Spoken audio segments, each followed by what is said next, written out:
हा सत्संग संत रामपालजी महाराजांचा असून मराठी भाषिक भक्त समाजास सहज समजावे म्हणून हिंदी भाषेतून मराठी भाषेत रूपांतरित करण्यात आलेला आहे.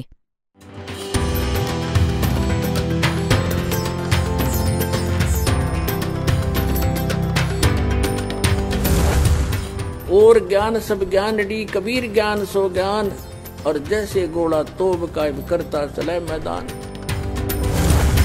जगद्गुरु तत्वदर्शी संत रामपालजी महाराजांचे अमृत वचन सर्व पवित्र धर्मांच्या व पवित्र शास्त्रांच्या आधारावर. के झांकी वे कबीर की. आता आभारी आहोत, परमात्म्याने दया केली के जन्मसाखीमध्ये थोडेसे प्रमाण मिळाले. एकच 2 ओळीत लिहिले आहे. तर आज शीख समाजावर हे उपकार होतील. एक खूप मोठे वरदान सिद्ध होईल. ही जी भाई बालेवाली जन्मसाखी, याला हे समजतील आणि ओळखतील जेव्हा नानक साहेब हे नाम जप करत होते. आणि जन्मसाखीला तर प्रत्येक मूल ओळखते की 1 नंबरचा ऑथेंटिक ग्रंथ आहे शिखांचा. आणि मग गुरु ग्रंथ साहेबला आहेच, ती तर वाणी आहे त्यांची, त्या महापुरुषांची, परंतु ही पण कमी दर्जाची बाब नाही त्यांच्या दृष्टीने.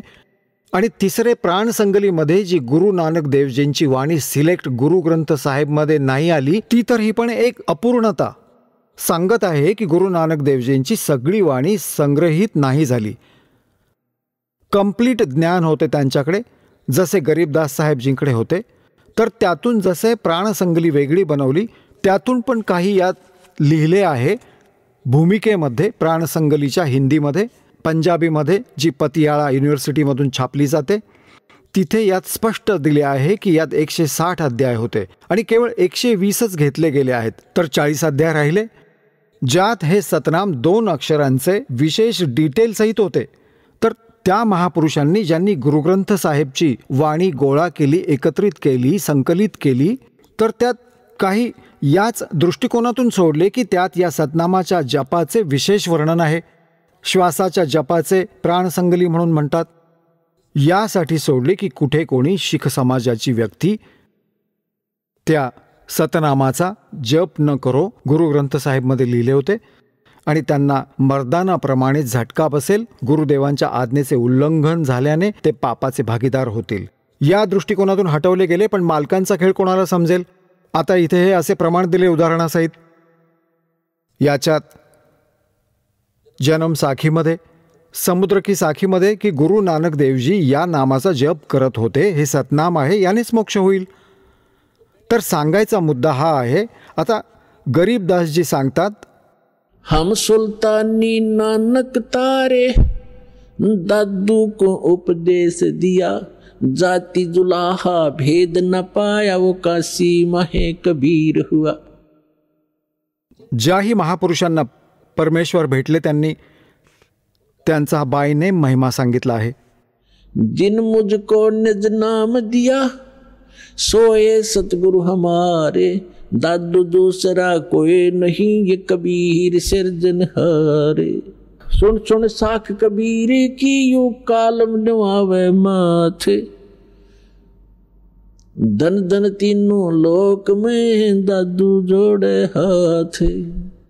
अशा प्रकारे नानक साहेबजींनी म्हटले आहे.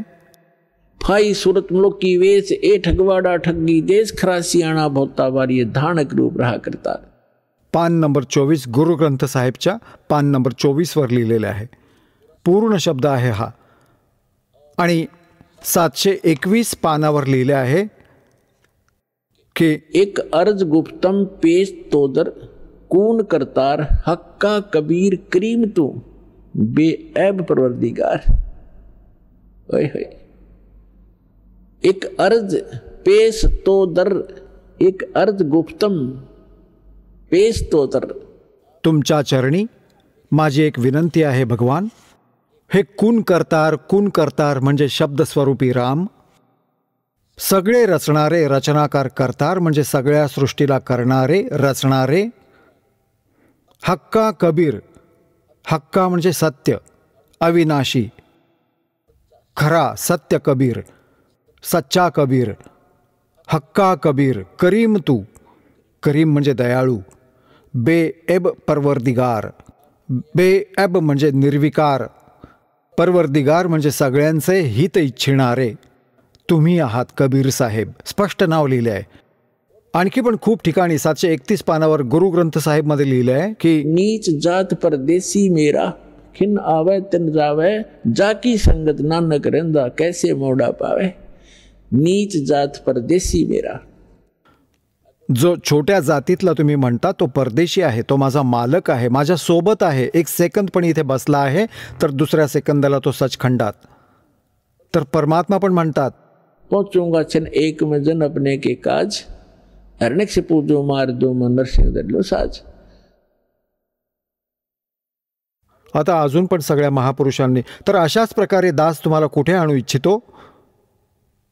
गीताजी अध्याय नंबर 15 श्लोक नंबर 1 वर आपण परत येऊ की जो उलट्या लटकलेल्या संसाररूपी वृक्षाच्या सगळ्या विभागांना सांगेल सवेदवित तो तत्वदर्शी संत आहे, तो सद्गुरू आहे. सतगुरु आए दया करी, ऐसे दीन दयाले, बंदी छोड़ वृत्तास का, जठरग्नि प्रतिपाले. आता काय सांगितलं आहे की सद्गुरू आले. या सद्गुरू शब्दाला तुमच्या हृदयात ठेवण्यासाठी, सामावण्यासाठी की सद्गुरू कोणाला म्हणतात आजच्या सत्संगाचा विषय आहे. जोपर्यंत सद्गुरू समजणार नाही तर हे खोटे पण सद्गुरू. जेव्हा तुम्हाला ओरिजिनल वस्तूचे ज्ञान होईल तर त्यांच्याबरोबर जर डुप्लिकेट पाहिले तर लगेच बघाल की तुम्हाला या सगळ्या क्वालिटीची माहिती होईल, मग रिजेक्ट कराल. नाही, हा सद्गुरू नाही होऊ शकत. आणि सगळ्यात मोठा घोटाळा दासाने पाहिला आहे या अध्यात्म मार्गातला. 100% घोटाळा, 100% आहे. अरे काय अजब आहे. इतके अनमोल काम, इतके अनमोल जीवन, ही क्षतिपूर्ती तर कधी नाही होऊ शकत जो तुमच्याबरोबर होत आहे धोका. हे नकली संत आणि हे गुरु आणि आचार्य शंकराचार्य स्वामी यांनी बट्ट्याबोळ करून ठेवला, काजी मुल्ला आणि हे पंडित. तर पुण्यात्म्यांनो, इतकी तर कुठेही हेराफेरी पाहिली नाही या दासाने कोणत्याही क्षेत्रात. आणि सर्वात मूळ काम जीवाचं हेच आहे मनुष्याचं, यांनी बट्ट्याबोळ करून ठेवलाय. तर आता सांभाळा, अजून कोणती मोठी गोष्ट नाही आहे, ती पण भगवानाचीच मुलं आहेत. काळाने मिसगायडेड आहेत ते संत महापुरुष, ती पण भगवानाचीच मुलं आहेत. दासाची त्यांना पण प्रार्थना आहे की तुम्ही पुनर्विचार करा. आणि दास जो इतका संघर्ष करत पुढे जात आहे परमात्म्याच्या सहयोगाने, तुम्हा सगळ्यांसाठी परोपकार करत आहे. स्वतःचा कोणताही स्वार्थ नाही, परमार्थासाठी पाऊल उचलले आहे आणि शेवटच्या श्वासापर्यंत हे सत्य सांगतच राहील. यानेच तुमचे कल्याण होईल. आता जो प्रसंग चालू आहे की दास तुम्हाला तिथे नेऊ इच्छितो की सद्गुरू कोणाला म्हणतात. सद्गुरू आले दया केली. कोण? गरीबदास साहेबजींची वाणी आहे की सतगुरु आए दया करी, ऐसे दीन दयाल, और बंदी छोड़ वृत्तास का जठरग्नि प्रतिपाल. इसमें यात कमाल केली. इतकी गूढ अक्षरं आहेत ही. गरीबदास साहेबजींना जे ज्ञान दिले होते की सद्गुरू आले. सद्गुरू हे परमात्मा स्वतः आले. एका सद्गुरूचे रूप घेऊन सद्गुरू म्हणवले गेले. सद्गुरू जो यथार्थ ज्ञानाचे मार्गदर्शन करणारा, आध्यात्मिक यथार्थ ज्ञान देतो, तो सद्गुरू असतो. असे दीनदयाळ आपण अशी चूक केली आणि तरी पण आपल्याला येऊन सांभाळले. आणि बंदी छोड बिरद दासका. बिरद म्हणजे त्याचा स्वभाव, त्याचे गुण. बंदी छोड आहे. बंदी छोड म्हणजे अमर करूं सतलोक पठाऊं, ताते बंदी छोड़ कहाऊं. बंदी छोड़ हमारा नामम, अजर अमर है अस्थिर ठामम. आमचे बंदी छोड नाव आहे आणि आमचे स्थान वर आहे. वर जसे स्वामी रामानंदजींना परमात्मा भेटले आणि त्यांच्याबरोबर वार्ता झाली की त्यांनी स्वतः सांगितले की हम ही अलखला है कुतुब गोस और पीर, गरीबदास खालिक धनी हमरा नाम कबीर. फिर कहते स्वामी सृष्टा में सृष्टि हमारे तीर, दास गरीब. गरीबदासजी सांगत आहेत परमात्मा आणि स्वामी रामानंदजींची वार्ता आपल्या वाणीत परमात्म्याकडून ज्ञान प्राप्त करून. दास गरीब अधर बसू. अधर अधर म्हणजे वर, वरती, आणि अविगत सतकबीर तो वर राहतो. तर इथे परमात्मा स्वतः आले. सतगुरु आए दया करी ऐसे दीन दयाल और बंदी छोड़ वृत्तास का जठक नहीं प्रतिपाल. बंदी छोडला डिफाईन केले आहे मग गरीबदास साहेबजींनी की कबीर साहेबांनी स्वतःला बंदी छोड म्हटले आहे की अमर करीन, जन्म मृत्यूचा रोग कायमचा समाप्त करीन, त्या सतलोकात घेऊन जाईन तुम्हाला, अमर करू सतलोक पठाऊं, सतलोकात पाठवून देईन. आणि ताते बंदी छोड़ कहाऊं, बंदी छोड़ हमारा नामम, आणि आमचे जे स्थान आहे अजर अमर है अस्थिर ठामम. अजर अमर, अजर म्हणजे तिथे म्हातारपण नाही येत, अमर तिथे कधी मृत्यू नाही होत. ते आमचे स्थिर अचल म्हणजे ते सदा राहणारे शाश्वत स्थान आमचे, तिथे आमची राजधानी आहे, तो आमचा लोक आहे, तुम्हाला तिथे घेऊन जाईन. यासाठी मला बंदी छोड म्हटलं जातं. तर गरीबदासजी म्हणतात सद्गुरू आले. आता जसे स्वामीजी रामानंदजींना सगळे काही ज्ञान समजावले, मग थोडासा अभिमान अजून राहिला त्यांच्या मनात. म्हटले की माझी समाधी लागते, मला प्रकाश दिसतो, मला धून ऐकू येते. तेव्हा मालक म्हणाले 5 वर्ष वय असे उभे होते पुढे विणकराच्या मुलाने. म्हणजे सांसारिक दृष्टीने लोक विणकर समजत होते, ते परमात्मा आले होते. कारण ते स्वतः पण म्हणतात अवगत से चल आए भाई मारा कोई वेद मरम नहीं पाया. मग म्हणतात मात पिता मेरे कोई नाही, ना मेरे गरदासी, अर्जुल है का सुत आण कहाया, जगत करे मेरी हासी. मला विणकराने मला उचलून नेले, त्याला मी सापडलो आणि त्याच्या घरी राहिल्यामुळे मला विणकर म्हटले जाते, विणकराचा मुलगा म्हटले जाते. यासाठी संसार माझी चेष्टा करत आहे. तर मी पूर्ण परमात्मा आहे. हूँ तारण तरण अभय दाता, मैं हूँ कबीर अविनाशी. तर इथे रामानंदजींशी परमात्म्याचे बोलणे झाले. रामानंदजींनी म्हटले की मी आत समाधिस्थ होतो, तेव्हा परमात्म्याने म्हटले की समाधिस्थ व्हा. आता समाधिस्थ होऊन कुठे जाल त्रिवेणी. म्हणतात योग युक्त प्राणायाम कर और जित्या सकल शरीर, वो त्रिवेणी के घाट पे अटक रहे बलवीर. पुढे जाऊन 3 रस्ते असतात आणि समोरचा रस्ता आहे वर जाण्यासाठी. तर समोरच्या रस्त्याला काळाने ब्लॉक करून ठेवले आहे. इथल्या कोणत्याही मंत्राने नाही उघडू शकत, ओमने पण नाही उघडू शकत. यासाठी तत्मंत्राची आवश्यकता आहे त्याच्यासोबत, या समोरच्या रस्त्याला उघडण्यासाठी. ब्रह्मरंध्राचा घाट आहे. म्हणतात ब्रह्मरंध्र के घाट को खोल न सकता एक, और द्वारे से फिर जाते हैं से बहुत अनेक. तिथून धक्के खाऊन उलटे परत येतात आणि त्याला आपलं शेवटचं उद्दिष्ट मानतात. तेव्हा परमात्म्याने म्हटलं की हे 3 रस्ते झाले, आता कुठे जाल. म्हटलं माहीत नाही. बस हे तुला मेल्यानंतर माहीत पडेल. मृत्यूच्या नंतर तुम्ही जाल या मार्गाने. या मार्गात पुढे जाऊन सगळ्यात पहिल्यांदा धर्मराजाचा लोक दिसेल.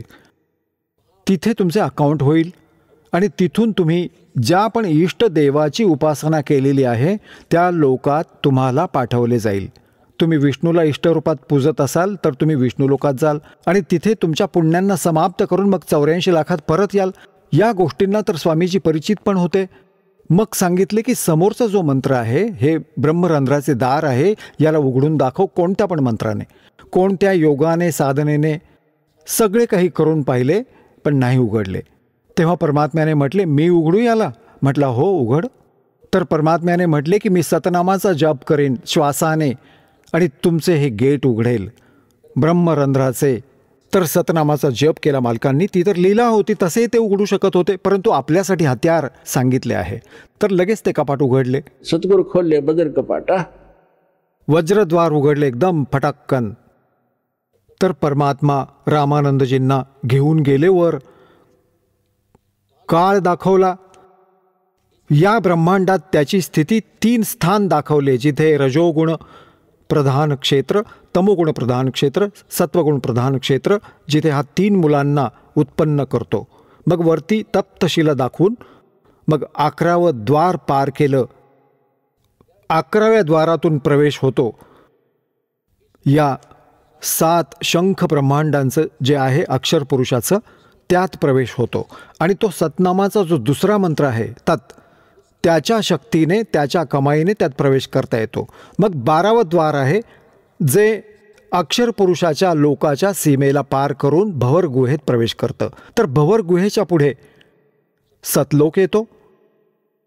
भवर गुहा तर तशी प्रत्येकच लोकात जाताना येते. प्रत्येकाचा तो आपला आपला विभाग सगळ्यांचा वेगवेगळा बनलाय. तर 12वं द्वार पार केले की सतलोक येतो. आत्तापर्यंत हे 10व्यातच आवाज करत होते. एक जम्मूमध्ये रांजडीमध्ये तो मधु परमहंस आहे, कख माहीत नाही त्याला, त्याने चुकून एक 11वी खिडकी वाचली कबीर साहेबांच्या कबीर सागरमध्ये. छाती फुलवू लागला. 11वं द्वार मिळालं, कोणाला नाही ब्रह्मांडात माहीत. 11वं द्वार मिळालं त्याला. तर ते मिळालं जसं हांसी तिथं लिहिलेला बोर्ड की बरवाला पुढचं नाही वाचलं 30 किलोमीटर 35 किलोमीटर. तर हीच गोष्ट आहे की कबीर साहेब यांच्या वाणीत 12वं द्वार सांगितलं आहे. 12 दर मत बसे मोरा बालुम ताहवा ध्यान लगाओ हो. गरीबदासजींनी सांगितले की असंग जन्म तना मरत्या होगे जीवित क्यों नाम रह रे. और 12 दर मद महल मठबो रे बहुर ना दे धरे रे. ते 12वं द्वार पार करून ते स्थान आहे जिथे परत जन्म नाही होत. तर अशा प्रकारे जेव्हा रामानंदजींना वर घेऊन गेले आणि सिंहासनावर एका घुमटाच्या आत खूप मोठं सुंदर सिंहासन आहे, पांढरे, मालकांच्या डोक्यावर पांढरा मुकुट आहे आणि वर पांढरेच छत्र आहे आणि मालकांच्या मुकुटातून खूप आश्चर्यकारक, खूप छान एक प्रकाश व चमक विशेष आश्चर्यकारक आहे. तर तिथे जाऊन रामानंदजींनी पाहिलं, खरोखर भगवान तर हे आहेत. तर कबीर साहेब चौऱ्या ढाळू लागले. त्या परमात्म्यावर खालून बालक रूपात गेले होते. थोड्याच वेळात सिंहासनावर विराजमान झालेले ते परमात्मा उभे राहिले, ज्याच्या एका रोमकुपात कोटी सूर्य कोटी चंद्र मिळून जितकं तेज आहे, त्या मालकांच्या प्रकाशाचा तो पण फिका पडेल. कोटी सूर्य कोटी चंद्रांचा प्रकाश एका रोमाचा, इतकी शोभा दात्याची. ते उठून उभे राहिले आणि कबीर साहेब बसले त्या सिंहासनावर, असंख्य ब्रह्मांडांच्या सिंहासनावर. 5 वर्षाचा बालक विराजमान झाला. रामानंदजींची बुद्धी भ्रमित झाली की हा विणकराचा मुलगा आणि हा परमात्मा दिसत आहे समोर उभा, हे तर समजले इथे येऊन. आणि याच्यावर तो बालक बसला भगवानाच्या सिंहासनावर आणि भगवानाने आसन सोडले. इतक्यात काय पाहिले, तो चौऱ्या ढाळू लागला. जो मालक बसला होता, असंख्य ब्रह्मांडांचा स्वामी आणि 5 वर्षांचा बालक सिंहासनावर तख्तावर बसला, त्यावर चौऱ्या ढाळू लागले. आता रामानंदजींचे डोके चक्रावून गेले की हे काय चालू आहे. इतक्यात काय झाले, तो विचार करत होता यातला भगवान कोणता आहे. तेजोमय शरीरातील जो भगवान होता तो 5 वर्षांचा बालक जो सिंहासनावर बसला होता त्यात सामावून गेला आणि तिथे तितकेच तेज त्या मालकांचे, 5 वर्षांच्या बालकाचे त्या शरीराचं झालं. एक एक रोमकूप इतके तेजोमय झाले. आता चौऱ्या आपोआप ढाळल्या जातात. तेव्हा परमात्म्याने म्हटले की रामानंद, अनंत कोट ब्रह्मांड का एक रती निभार और सतगुरु पुरुष कबीर हैं ये कुल के सज्जना. गरीबदासजींनी म्हटले. तर परमेश्वराने म्हटले की आत्ता तुम्ही भ्रमात होतात बाळा, जा खाली जा. आता स्वामीजी जसे परत आले आणि परमात्म्याने तिथे म्हटले होते की सतनामाने मोक्ष होईल, या ओम नामाने नाही. ओम नामाचीच गाठ मारून बसला आहात तुम्ही. तर हासी तर पाहिली 35 किलोमीटर, 35 नाही वाचले, बरवाला वाचून इथे झोळ ठेवून बसलात की बरवाला आले म्हणून. तेव्हा त्यांना खाली सोडलं तर एकदम समाधी भंग झाली. शरीरातून बाहेर जागा झाला. समाधी काय चीज आहे. आत आपल्या देखावे बनलेले आहेत. या बॉडीमध्ये चॅनेल लागलेले आहेत, ज्यांना कमळ म्हणतात, कमळ चक्र म्हणतात. एक सगळ्यात खाली गणेशजींचे चक्र आहे. हा पाठीचा कणा आहे, हे बॅकबोन म्हणतात ज्याला. त्याच्या शेवटी जिथे गुदद्वाराजवळ हे समाप्त होते, त्याच्या 2 बोटे वर गणेशजींचे एक चक्र आहे. कमळासारख्या पाकळ्या असलेले एक आत बनलेले आहे. आणि त्याला जेव्हा या पहिल्या मंत्रात दिले जातात, या सगळ्या कमळांना हे चॅनेल ऑन करायला हे मंत्र दिले जातात. कारण की आता तुम्ही सगळे भक्तिहीन आहात आणि ही सगळी कमळे कोमेजून गेली आहेत.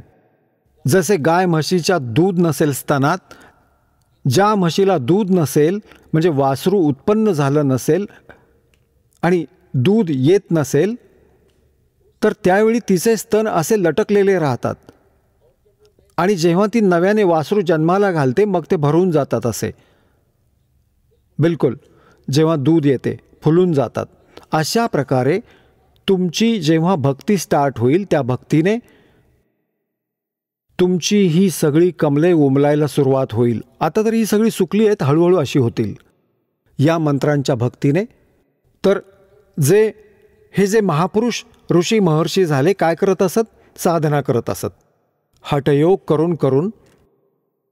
तर भक्ती कोण करेल? तुम्हाला सांगितले पूर्वजन्मातले संस्कारी असतील ते भक्तीला लागले आहेत. बिचारे संघर्ष करत आहेत. जरी त्यांना कुठे जायला लागले, काही पण करायला लागले, घर पण सोडावे लागले, ते तयार आहेत करायला. परंतु रस्ता न मिळाल्याने ते सगळे सॅक्रिफाईस पण व्यर्थ होते. ती कुर्बानी पण चुकीची सिद्ध झाली त्यांची. तर ते हे करतच राहतात. तर चुकून त्यांची समाधी लागली. कोणत्या तरी कमळात पोहोचले, मूळ कमळात गणेशजी. त्याच्या 2 बोटे वर आहे, सावित्री आणि ब्रह्माजींचे, जे स्वादचक्र आहे. मग नाभी जी बेंबी आहे, नाभी याच्या मागे पाठीच्या कण्यात नाभी कमळ आहे. दोन्ही स्तनांच्या मध्ये इथे हृदय कमळ आहे. इथे नाभी कमळात विष्णू आणि लक्ष्मीजींचा चॅनेल आहे. जे त्यांच्या लोकात कार्य होत आहेत शरीरात ते सर्वांना सगळे बघू शकतात. ज्यांचे हे चॅनेल ऑन होतील, वर्किंगमध्ये आले तर. आता तर सगळे हे कंडम होऊन पडले आहेत, कनेक्शनच नाही तुमच्याजवळ, हे चालतील कसे? तर मग आता कंठकमळ आहे. कंठकमळ, हे कंठकमळ याच्या इथे नाही आहे, इथे थोडेसे बेंड असते. तर तिथे दुर्गाजीचे अष्टांगीचे मायाचे कमळ आहे. आणि मग पुढे त्रिकुटी इथे तशी सांगितली जाते, तशी पण इथे नसते. इथे बॅकसाईडला एक सरळ वरून येते. मग इथे सहस्त्रार कमळ आहे. इथे जिथे हिंदू शेंडी ठेवत होते ती सहस्त्रार कमळाची ओळख होती. सांगायचा मुद्दा असा की हे चॅनेल लागलेले आहेत. चुकीने तो ऋषी कोणत्या तरी चॅनेलमध्ये प्रवेश करून गेला मागच्या, आणि तिथे काय दृश्य आहेत? जसे कुठे अप्सरा नाचत आहेत, कुठे झरे वाहत आहेत, कुठे कोणाचा देखावा येत आहे, कोणत्या त्या देवाचा, कुठे काही होत आहे. तर ती समाधी तेव्हाच टिकेल. हे मन याने इथे कोणती वेगळी वस्तू चांगली पाहिली तर ते तिथे काही काळ थबकते. तर आपण विचार करतो समाधिस्थ आहे हा, आणि हे फुकटची ओझी वाहत आहेत. डिंब करे डोंगर चढ़ाए ये अंतर जिनी जोल और जग जाने भक्ति करे ये बोवन सोल बबूल. तर समाधी, जसे तुम्ही 3 तास तिथे जाता फिल्म बघायला, पूर्वी जात होता, आता नाही जात, आम्ही जात होतो. तर 3 तास माहीत नाही पडत, कारण त्यात एकापेक्षा एक बकवास बघायला मिळत होती. तर मन तर तिथेच रमेल जिथे याला बकवास बघायला मिळत होती. तुम्ही कुठे बसस्टँडवर उभे आहात, बसची वाट बघत, कधी बसाल, परत उठून बघाल की आली का बस. तर 2 मिनिट नाही टिकू देत या माणसाला जागेवर, आणि ते हजारो वर्ष बसले. कशासाठी? की आत ती बकवास बघत राहत होते. तर असेच रामानंदजी समाधिस्थ होऊन बकवास बघत बसायचे. जेव्हा ते खाली आले आणि समोर तो परमात्मा परत 5 वर्ष वयाचा समोर बसलेला दिसला, हात जोडून आणि पाया पडून म्हणतात, तेव्हा काय म्हटले की बोलत रामानंदजी सुनो कबीर करतार. नाहीतर धानक विणकर खालच्या जातीतला माझ्यापासून दूर उभा केला होता पडदा टाकून. आणि मग म्हणतात कि बोलत रामानंद जी सुनो कबीर करतार, गरीबदास सब रूप के तुम ही सर्जनार, दो ठोड़ है एक तू भया एक से दो, और गरीबदास हम कारणे आए हो स्मग दो. तुम साहेब तुम संत हो, तुम सतगुरु तुम हंस, और गरीबदास तेरे रूप बिना और न दूजा अंश. आता दास तुम्हाला हे समजावू पाहत होता की ये सतगुरु आए दया करी, ऐसे दीन दयाल और बंदी छोड़ बिरतास का जठरग्नि प्रतिपाल. तर इथे रामानंदजी पण म्हणत आहेत, तुम्ही साहेब, तुम्ही परमात्मा, पण तुम्हीच आहात. आणि तुम्ही साहेब, तुम्ही संत आहात. संतांमध्ये ज्या क्वालिटी असल्या पाहिजेत ते तुम्ही आहात. तुम्ही साहेब, तुम्ही संत आहात, तुम्ही सद्गुरू, तुम्ही हंस. खरे गुरु पण तुम्हीच आहात. एक हंस म्हणजे एक भक्त. हंस कोण असतो? एक पक्षी असतो. जी त्यात क्वालिटी असते, दूध आणि पाण्याला वेगळे वेगळे करतो, चोच घालताच. तर तुम्ही हंस पण तुम्हीच आहात, ज्याने दूध व पाणी गाळून घेतले, वेगळे वेगळे केले. खरे ज्ञान काय आहे आणि चुकीचे ज्ञान काय आहे. दुसरी हंसाची क्वालिटी असते, तो बगळ्यासारखा असतो आणि तो एकाच सरोवरात दोघे असतात. बगळ्याची ओळख आहे तो मासे बेडूक जे मिळेल ते खाईल, परंतु हंस असे काहीही खात नाही, मोतीच खातो. तर अशाच प्रकारे हंसचा अर्थ आहे की या संसारातील जी राजनीती, याचे जे पद, यासाठी सगळे जीवन घालवणे, ही माया जोडणे, हे तर आहे एका बगळ्याचे काम. आणि हंसाचे काम यातून दूर होऊन राम नामाचे मोती खाणे, तर तो हंस म्हटला जातो. तर इथे सांगितले आहे, तुम साहेब तुम संत हो, साहेब म्हणजे भगवान, और तुम सतगुरु तुम हंस. सद्गुरू पण तुम्हीच आहात, कारण खरे ज्ञान तुमच्याकडे आहे. त्वमेव माता च पिता, ते गुण आहेत व हे गुणही तुमच्यात आहेत. और गरीबदास तेरे पाप बिना परमात्मा और न दूजा अंश. तर इथे दास समजावू पाहत आहे की हे सद्गुरू, जे 15व्या अध्यायाच्या प्रथम श्लोकावर परत येऊ, की सगळ्या उलट्या लटकलेल्या संसाररूपी वृक्षाचे सगळे विभाग सांगेल सवेदवित. आणि सद्गुरू परमात्माच असू शकतो, दुसरा सद्गुरू असूच शकत नाही. परमात्म्याशिवाय खरे ज्ञान देणारा कोण? मुले आपल्या वडिलांची सगळी जीवनशैली कसे सांगू शकतात? ते स्वतः सांगतील व लिहितील, तेव्हा आपण पुढे सांगू शकू. तर परमात्मा स्वतः सद्गुरू बनूनच येतात आणि हे वेद सांगतात की परमात्मा वरच्या लोकात बसला आहे, तिथे सिंहासनावर बसला आहे, राजाच्या प्रमाणे दिसतो, तिथून चालून येतो, चांगल्या आत्म्यांना भेटतो आणि खरे ज्ञान देतो, तो सद्गुरू. तर इथे काय सांगितले आहे? सद्गुरू रूपामध्ये आलेल्या परमात्म्याने गीताध्याय नंबर 4 श्लोक नंबर 32 मध्ये सच्चिदानंद घन जो आपल्या मुखकमलातून वाणी म्हणतो, अक्षर पुरुष एक पेड़ है, सरपुरुष वा की डारे, और तीनों देवा शाखा ये पात रूप संसारे.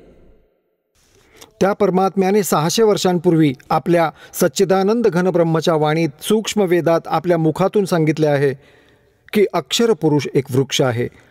जमिनीच्या बाहेर जे दिसते त्याला वृक्ष म्हणतात आणि मूळ गुप्त आहे. ते नाही सांगितले, ते दास सांगायला आला आहे, त्या परमात्म्याने पाठवलेला त्याचा दास, की कबीर इज गॉड, जो मूळ रूप भगवान आहे, सगळ्यांचा मालक. तर इथे परमात्म्याने गीता अध्याय नंबर 15 श्लोक नंबर 1 मध्ये सांगितले आहे की जो संसाररूपी वृक्ष आहे त्याच्या सगळ्या भागांना जो सांगेल तो आहे तत्वदर्शी संत, तो सद्गुरू आहे. तर त्या परमेश्वराने येऊन सांगितले, अक्षर पुरुष एक पेड़ है, सरपुरुष वा की डार, निरंजन ज्याला ज्योत निरंजन म्हणतात, और तीनों देवा शाखा है ये पात रूप संसार. विभाग सांगितले सगळे. तर ही सद्गुरूची ओळख आहे. तर म्हणतात, कौन राम का जपते जापम, अर्थात कटना तुमरे तीनों तापम. तुम्ही ज्या भगवानांची भक्ती करता त्याने तुमचे 3 ताप पण नाश नाही होऊ शकत, भूत प्रेत पण नाही पळू शकत, आणि मोक्ष तर 100 कोस लांबची गोष्ट आहे. आणि सतगुरु मिले सर्व सुख होई. आता सद्गुरू भेटतील तर सगळे सुख मिळेल. आता तुम्हाला काही भक्तांचे अनुभव दाखवतो. परमात्मा कबीर परमेश्वराला शरण आल्यानंतर त्यांना कसे सुख मिळाले. पहिले ते किती कष्टमय जीवन जगत होते आणि परमात्म्याने आज त्यांना हातावर घेतले. समर्थ का शरणा गहो रंगहोरी हो, और कभू न हो काज राम रंगहोरी. आता बघा, ऐका त्या भक्तांचे स्वमुखी अनुभव. आता तुम्ही त्या श्रद्धाळूंचे सत्संग, त्यांचे अनुभव ऐकले, जे की सतलोक आश्रम बरवालामधून उपदेश प्राप्त झाल्यावर परमेश्वर कबीरजींच्या परवानगीने, त्या समर्थाच्या कृपेने यांना सुख कसे मिळाले, कसा अनुभव आला. तर पुण्यात्म्यांनो, तुमचे कर्तव्य आहे, म्हणतात आप तेरा जगतार ही, तुमचे तर कल्याण निश्चित आहे जर मर्यादेत राहाल आणि भक्ती करत राहाल. तुमचे व तुमच्या परिवाराचे कल्याण निश्चित आहे. परंतु तुमचे हे पण कर्तव्य आहे, जबाबदारी आहे की चुकलेल्यांना रस्ता दाखवा. ज्याला ज्ञान नाही आहे, भटकत आहेत, त्यांना समजावण्याचा प्रयत्न करा, पण प्रेमाने. कोणाला तुम्ही समजवायला जाल त्याला एकदा तर ते कडू लागेल. तुम्हाला पण असेच जाणवले असेल पहिल्यांदा. आम्हाला पण असेच वाटले होते. जसे गोरखनाथजींना परमात्म्याने म्हटले होते, गोरखनाथ में सबका गुरुआ, मी सगळ्यांचा गुरु आहे, पूर्ण विश्वाचा. तर गोरखनाथजी म्हणत होते, आपका तुमरा वचन मोय लाग कड़ुआ. तुम्ही जे म्हणत आहात ना स्वतःला की मी सगळ्यांचा मार्गदर्शक आहे, गुरु आहे, ही गोष्ट मला आवडत नाही, ती कडू लागते, वाईट वाटते, तेव्हा परमेश्वराने म्हटले, कड़वा लगे सो मीठा होई, हमरी बात पतीजा जोई. आमच्या म्हणण्यावर विश्वास कराल तर आज जे तुम्हाला कडू लागत आहे ते एक दिवस गोड होईल. तर पुण्यात्म्यांनो, तुमचे कर्तव्य आहे या परमेश्वराच्या खऱ्या ज्ञानाला आपल्या भावा बहिणींना, सगळ्या विश्वाच्या सगळ्यांपर्यंत पोहोचवा, एकेका व्यक्तीपर्यंत. आपण सगळे एका परमात्म्याची मुले आहोत. आपण आपल्या नकळत वेगळे वेगळे झालो. चुकीच्या गुरूंनी आपल्याला वेगळे केले तर परत आपण एक होऊ शकतो. या परमात्म्याच्या ज्ञानाला लोकांपर्यंत पोहोचवा. इथून आश्रमातून जी प्रचाराची सामुग्री ती घेऊन जा आणि प्रयत्न करा सगळ्यांपर्यंत पोहोचवण्याचा. तुमच्यावर एक विशेष उपकार होईल. आत्म प्राण उद्धार ही ऐसा धर्म नहीं और एका जीवाला काळाच्या त्या जाळ्यातून सोडवून सतलोक आश्रमाशी जोडण्याचं इतकं पुण्य मिळेल जसे कोटी गायींना खाटकापासून वाचवण्याचे एक पुण्य असते. तर तुम्हाला इतकं पुण्य मिळेल. तुम्ही पण प्रचार करा आणि प्रेमाने करा. कोणाशी संघर्ष नका करू. कोणी तुम्हाला वाईट बोलले तर आपला भाऊ बहीण समजून, याला तर माहिती नाही आहे तर याच्याशी भांडू नका. पुढे चला.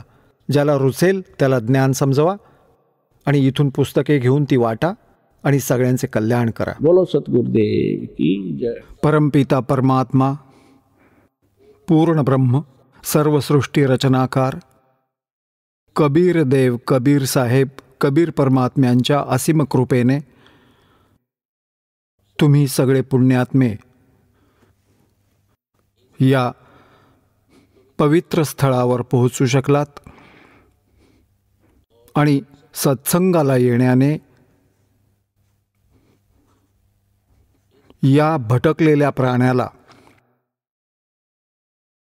ते यथार्थ उद्देश, जगण्याचे जे वास्तविक टार्गेट आहे, उद्देश आहे, लक्ष्य आहे, त्याचे ज्ञान होते.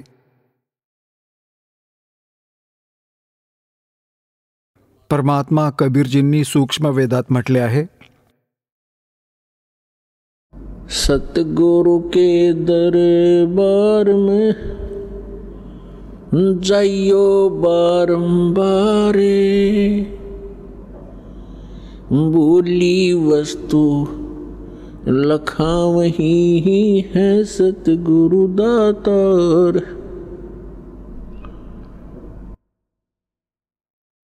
सद्गुरूंच्या दरबारात वारंवार जावे आणि ती विसरलेली वस्तू आठवण करून देते की ते सद्गुरूच ते दाता आहेत. जोपर्यंत आपण हे तत्वज्ञान ऐकले नव्हते, आपण सामान्य संसाराप्रमाणेच एकमेकांना पाहून पैशांचा संग्रह करणं उद्देश होते. खूप जास्त श्रीमंत बनणं हे टार्गेट होते आणि बनायचे तेच होते नशिबात जे लिहिलेले आहे. आणि श्रीमंत बनायच्या उद्देशाने नाही माहीत किती उलटसुलट काम करत होतो. पैसा तितकाच मिळणार होता जितका भाग्यात पूर्वजन्मात आपण कोणते चांगले संस्कार, काही चांगले कर्म केले होते त्याच्या आधारानेच आपल्याला सगळे मिळणार होते. त्याला प्रारब्ध म्हणतात. मिळणार होते तुम्हाला प्रारब्धातले. परंतु प्रत्येक व्यक्ती श्रीमंत बनण्याच्या नादात नाही माहीत किती चुका करून बसतो. इकडे दुसरीकडून कोणी पैसे जमा पण करतो, कोणी लाच घेऊन, कोणी भेसळ करून, कोणाबरोबर विश्वासघात करून. तर पैसा तर राहणार नाही, कारण की तुमच्या नशिबात तो नाही आहे. त्याच्यामुळे तुम्ही जे पाप गोळा केले ते धन संग्रहित करताना, संचित करताना ते तुमच्याकडे परमनंट राहतील आणि ते धन, ती माया, ती संपत्ती नाही राहणार. तर जोपर्यंत आपल्याला ज्ञान नव्हते तर आपण याच धावपळीत मृत्यूलाच प्राप्त होत होतो आणि मनुष्य जन्माचा जो मूळ उद्देश होता त्यापासून वंचित राहत होतो. कबीर साहेब म्हणतात, राम नाम कड़वा लगे मीठे लगे दाम, दुविधा में दोनों गए माया मिली न राम. तशा तर आपल्या जीवनात अशा खूप घटना घडत असतात ज्या आपल्याला खूप चांगली शिकवण देतात, परंतु आपल्याला सत्संगात आल्याशिवाय जोपर्यंत आपण सत्संगाला नाही पोहोचत तर आपल्या हृदयाला धक्का नाही पोहोचत, ज्यामुळे आपण सतर्क होऊ. तर सत्संगाला येण्याने या प्राण्याला जो या चुका करतो त्याची जाणीव होते की खरोखरच ही मोठी चूक झाली आपल्याकडून, आणि पुढे तो प्रयत्न करणं चालू करतो की हे भगवान पुढे चूक करणार नाही. परंतु जोपर्यंत परमात्म्याची मदत तुम्हाला नाही मिळणार तोपर्यंत तुम्ही चुका न करता राहू पण नाही शकत.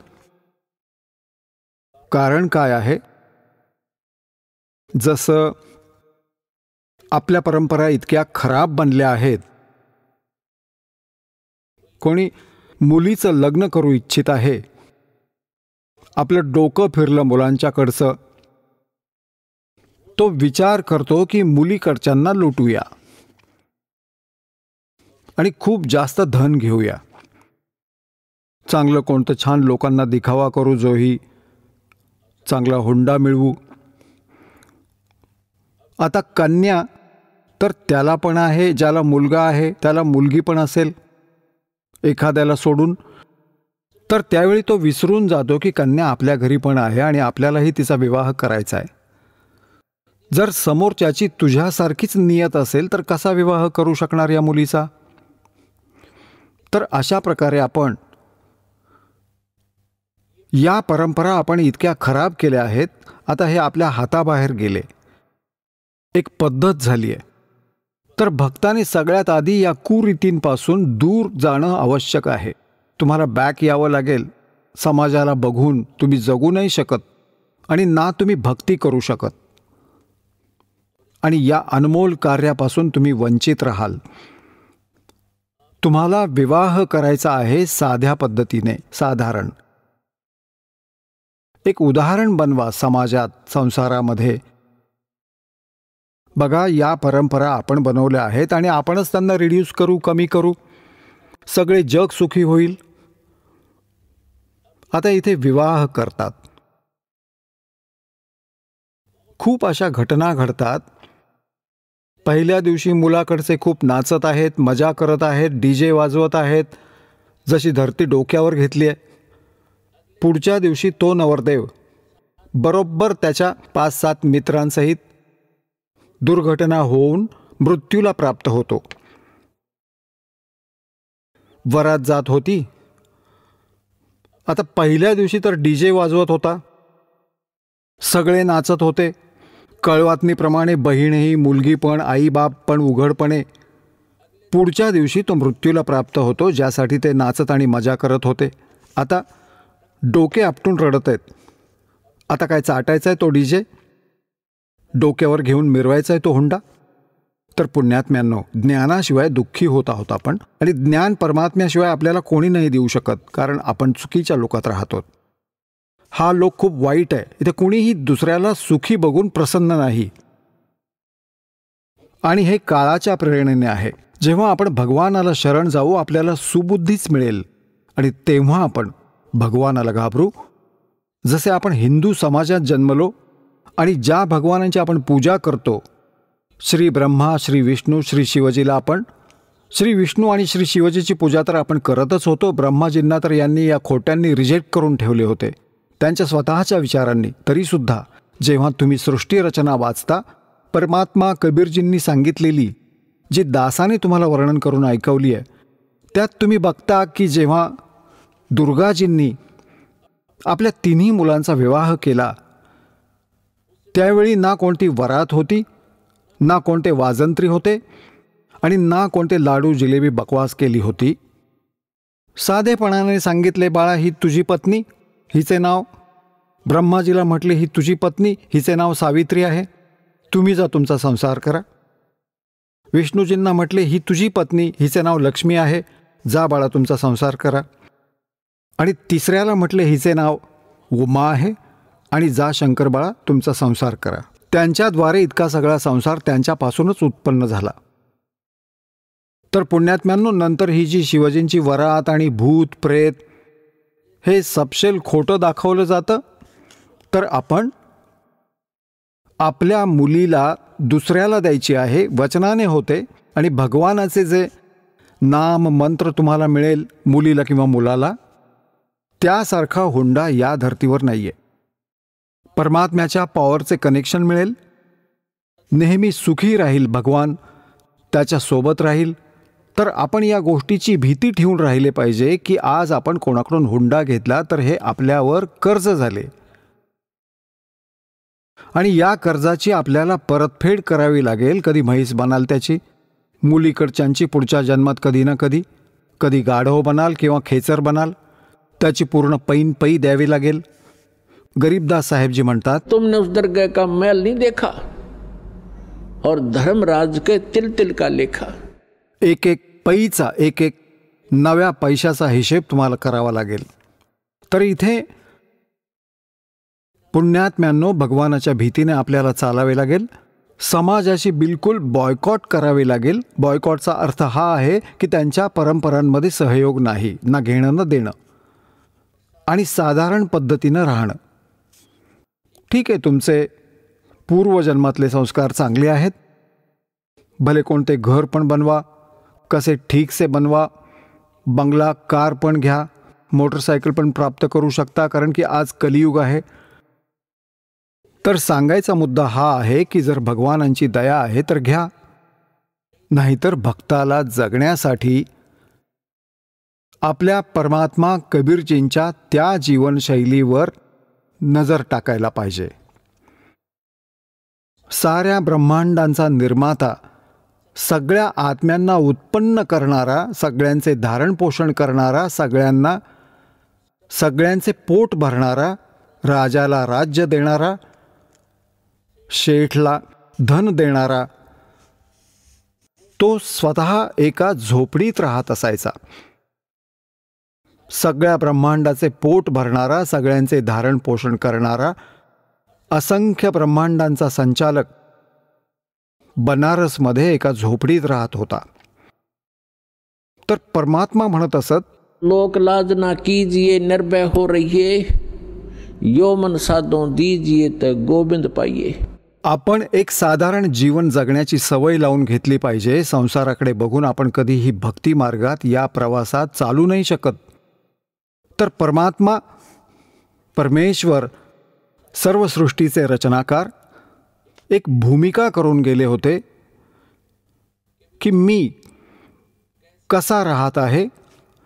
आणि जरी कोणी बंगलेवाला आहे, ज्याने 10-10 प्लॉट विकत घेऊन ठेवले आहेत, डोक्यावर ठेवून घेऊन जाणार आहे का त्याला? दुसऱ्या दिवशी मृत्यू होतो तर ते प्लॉट इथेच राहतात. तुम्हीच उंदीर बनून त्या प्लॉटमध्ये बीळ बनवून राहत असाल तर या गोष्टी, या ज्ञानाच्या आधाराने तुम्ही भक्ती मार्गात चालू शकाल. अन्यथा घसरून पडाल या निसरड्या मार्गावरून. तर आपल्याला जे परमात्म्याने ज्ञान दिले आहे त्याला आधार बनवा.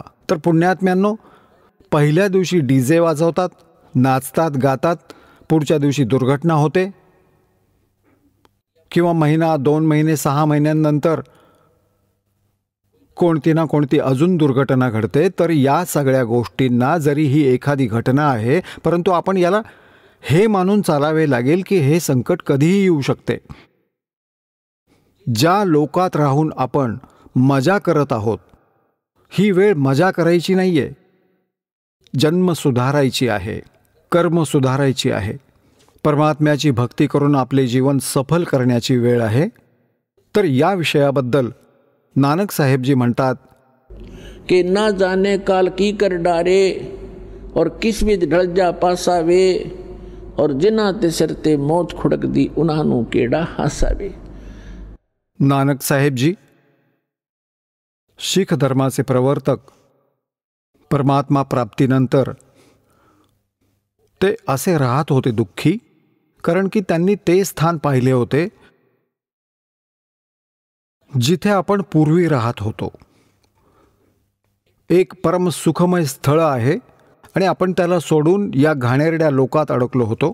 आता ज्याने ते स्थान पाहिले त्याचे मन इथे रमणार नाही.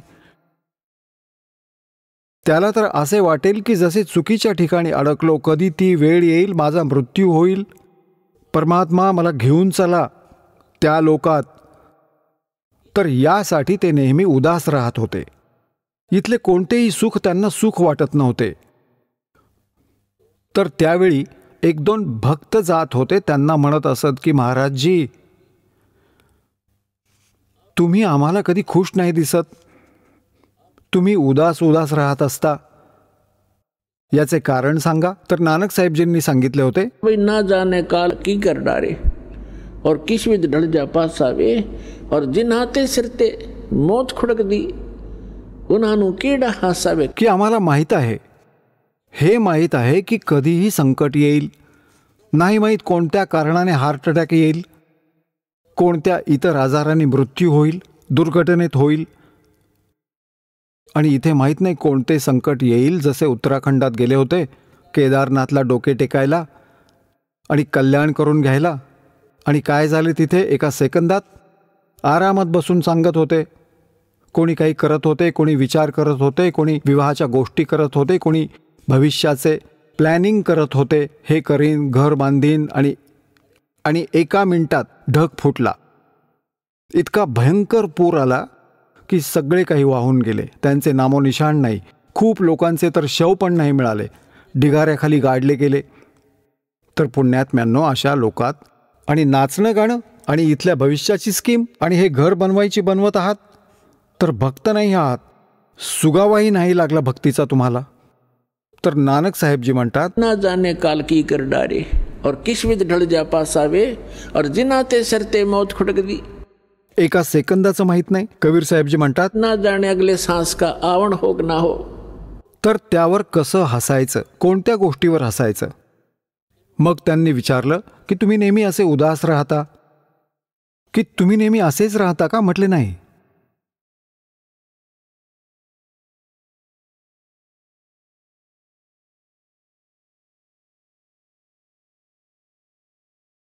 की ज्यावेळी माझे भक्त, माझे शिष्य जेव्हा परत येतात सत्संग ऐकायला, आणि हे असेच्या असे येतात, तेव्हा मला आनंद होतो. कारण की पूर्वीच्या काळी खूपच कमी श्रद्धाळू त्यांच्या शरणी आले होते, कारण की ते ज्ञान पहिले ते हिंदू धर्मात जन्मले होते नानक साहेबजी, आणि मग त्यानंतर हा आपला मार्ग तर एकदम विपरीत आहे. त्यावेळी लोक शिक्षित नव्हते, तर त्यांचा मार्ग स्वीकार करणारे त्यावेळी खूप कमी होते. ज्या पण कोणत्या कारणाने 100, 50, 200 जितके पण भक्त येत होते सत्संग ऐकायला, ते तर बोटावर मोजणे इतकेच होते. आणि 2-4 नाही आले कोणत्या दिवशी, तर गुरुदेव विचारत असत, हा नाही आला बाबा, काय झालं. जेव्हा हे माहीत पडायचं त्यांना की तो कोणत्या कामामुळे नाही आला, तर काही हरकत नाही. आणि 1-2 असे पण असायचे की जे दुसऱ्या डोके फिरलेले संत, त्यांचे शिष्य त्यांची दिशाभूल करत होते, त्यांना पथभ्रष्ट करत होते. तर ते नानक साहेबजी म्हणतात की जेव्हा हे सगळे भक्त माझे परत येतात, कारण की या संसारात भक्ती करणे मोठे दुर्लभ झाले आहे. कारण काय आहे की सतज्ञान देणारा एक आणि भ्रमित करणारे कोटींच्या संख्येत. तर ते म्हणत असत कि साध मिलने साडा साधी होंदी और विछड़ जाने दिलगिरी वे. जेव्हा ते इथून जातात तेव्हा मला उदास वाटतं की कुठे माझ्या पिकाला कीड नको लागायला. या भोळ्या आत्म्यांच्या डोक्यात मोठ्या मुश्किलीने घातले आहे हा ज्ञानमार्ग देऊन, आणि हे माथे फिरू माहीत नाही किती नकली पंथ फिरत आहेत. आणि या भोळ्या आत्म्यांना भरकटवून नको टाकायला. जेव्हा हे असेच्या असे येतात, तर त्या दिवशी माझ्या आनंदाला पारावार राहत नाही की यांचे कल्याण होईल, हे भ्रमित नाही झाले आहेत? साध मिले सड साधी होंदी साधी म्हणजे खुशी. और विछड़ जाए दिलगिरी वे. जेव्हा हे परततात, निघून जातात, तर मला मनातून खूप दुःख होतं. ही गोष्ट सतावत राहते की या मुलांना कोणी भरकटवू नये, यांच्या जीवनाचा नाश होईल. अखदे नानक सुनो जिहाना, ये मुश्किल हाल फकीरी वे. ही भक्ती करणं मोठं कठीण आहे. कारण की अन्य साधना तर परंपरागत आहेत, त्यात तर कोणी हे म्हणणारच नाही आहे की हे नका करू, हे चुकीचे आहे. जे करत आहात तेच ठीक आहे. हो बाबा, बिलकुल खूप छान, मी हे करतो, तुम्ही काय करता? मी हे करतो, बाबा ठीक आहे, तुम्ही पण करा, आम्ही पण करतो. आणि यात हे सांगायला लागते, हे नाही करायचंय, हे नाही करायचंय, हे करायचंय. तर या प्रकारे हे थोडंसं कठीण आहे. मुश्किल हाल फकीरी वे. फकीरी म्हणजे भक्ती. ही भक्ती करणं मोठं कठीण झालंय. आणि ज्यावेळी आता हे ज्ञान संपूर्ण विश्वात जाईल आणि पूर्ण विश्वाला हे ज्ञान आनंददायी वाटेल, आणि ज्यावेळी जेव्हा सगळे आपण एकरस होऊ, जे पण या ज्ञानाला ऐकतील, काहीच काळानंतर यात ऑब्जेक्शन नाही राहणार कोणाला. सगळे हे म्हणू लागतील की बाबा ज्ञान तर हे एक नंबरचं आहे, ज्ञानात कोणती कमतरता नाही. आता जे इतके हो म्हणू लागेल, तितके स्वीकार करेल, तर एक दिवस तो उपदेश पण घेईल. तर मग समस्या निवारण होईल, मग सोपी होईल ही भक्ती.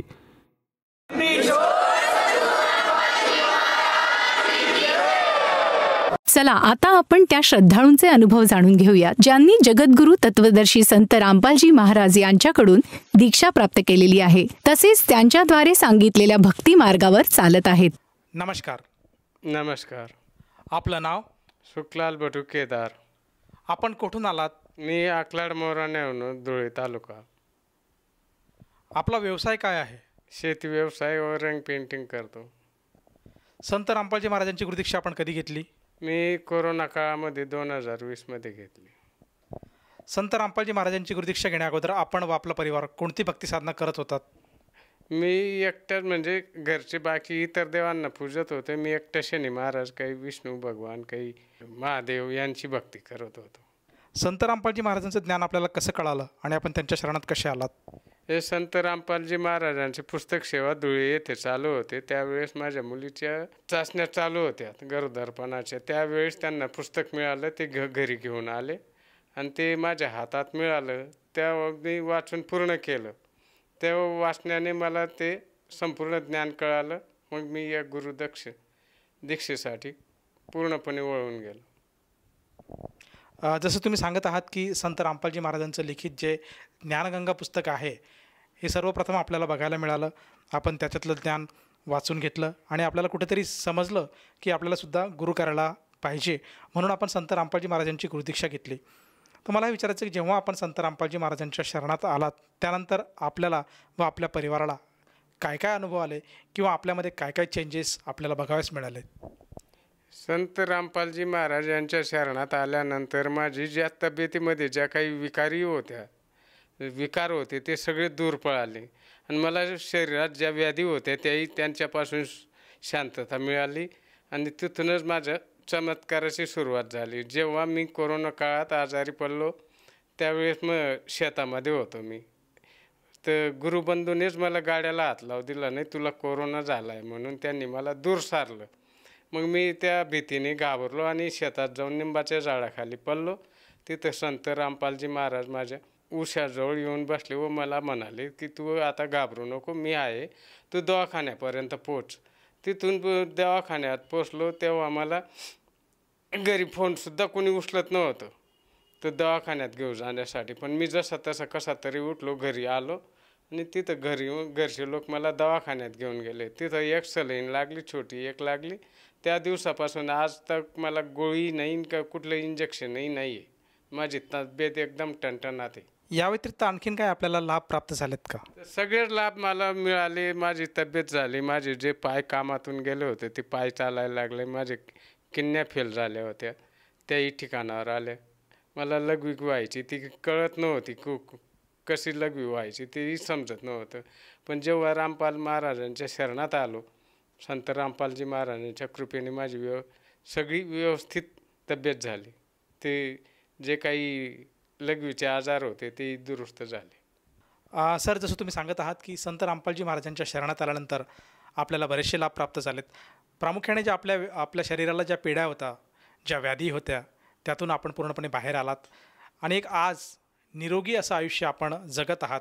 हे सगळं संत रामपालजी महाराजांच्या सद्भक्तीमुळे झालेलं आहे. तर आपल्या ह्या अनुभवातून आपण आपल्यासारखे जे व्यथित लोक आहेत, जे रोगी आहेत, कष्टी आहेत, दुःखी आहेत, कुठल्या ना कुठल्या कारणामध्ये ते आपल्या दुःखापासून दूर होण्यासाठी या साधू संतांकडे जातात, या देवी देवतांकडे जातात, व्रतवैकल्य करतात, परंतु कुठे कुठे त्यांना समाधान मिळत नाही. तर अशा सर्वांसाठी आपण आपल्या अनुभवातून काय संदेश द्याल? मी एकच संदेश देऊ इच्छितो की संत रामपालजी महाराजांसारखा या पृथ्वीपाठीवर कोणी गुरु नाही आहे आणि तेच मुक्तिदाता आहेत. त्यांचे जे ज्ञानगंगा पुस्तक हे प्रथम वाचून अनुभव घ्यावा आणि मग तिथून सद्मार्गाला भक्तिमार्गाला लागण्याचा प्रयत्न करावा. आणि त्या भक्तिमार्गातून आपल्याला जे काही प्रोत्साहन किंवा हे मिळतं ते रामपाल महाराजांच्या कृपेने मिळतं.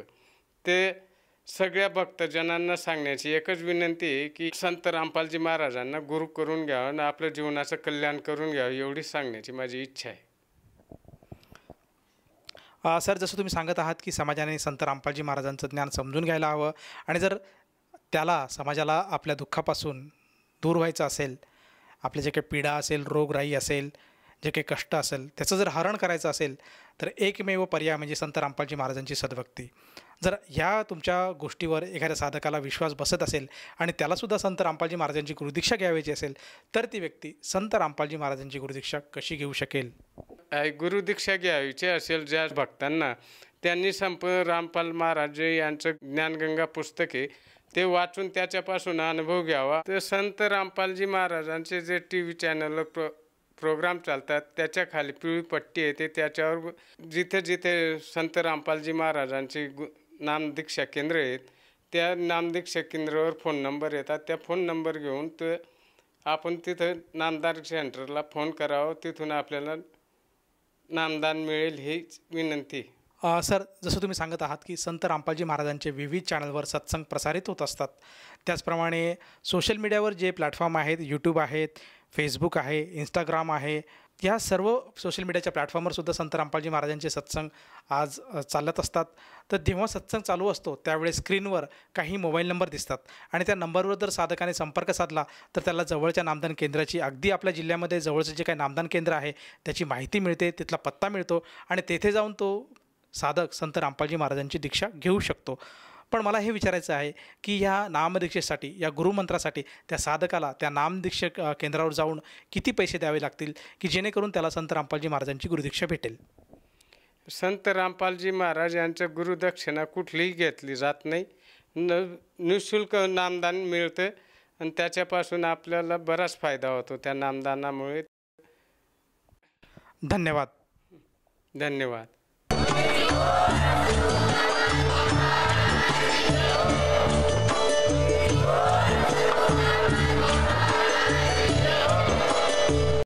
आपण ऐकत होता जगद्गुरु तत्वदर्शी संत रामपालजी महाराज यांचे मंगल प्रवचन, ज्यांच्या शुभ आशीर्वादाने संपूर्ण विश्वामध्ये 500 पेक्षा जास्त नामदीक्षा केंद्र आहेत, जिथे निशुल्क नामदीक्षा दिली जाते.